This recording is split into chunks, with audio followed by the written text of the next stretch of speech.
Sementara itu tegas dalam memberikan pemilu yang sehat, Bawaslu Sulawesi Utara telah menangani 2 kasus tindak pidana yang terkait dengan pelanggaran pemilu.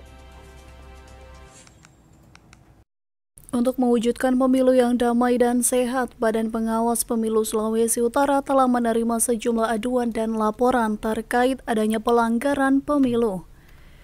Ketua Bawaslu Sulawesi Utara Ardi Lesmewo mengaku, saat ini pihaknya sudah menangani beberapa pelanggaran pemilu yang sudah mendapat putusan pengadilan, dan saat ini tengah melakukan pemeriksaan terkait pelanggaran netralitas ASN.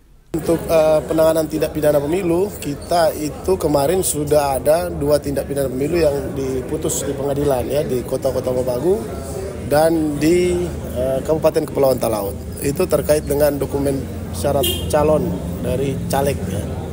Sehingga otomatis tentu terpidananya sudah ditahan dan sudah dibatalkan juga. Kita sudah menyurat ke KPU untuk membatalkan pencalonannya, karena otomatis kalau dia sudah dikenakan tindak pidana pemilu maka tentu dia harus tidak boleh lagi mencalonkan diri.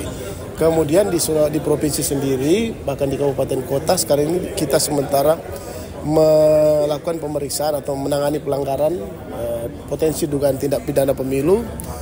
Itu di provinsi ada 2 perkara, ya, ada 2 perkara. Baru kemudian di Kota Bitung ada 1 perkara.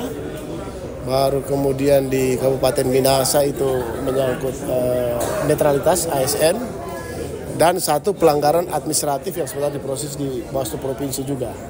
Pihaknya mengajak kepada peserta pemilu hingga warga Sulawesi Utara untuk menjaga pesta demokrasi tahun 2024 dapat berjalan dengan aman, damai, dan juga sehat.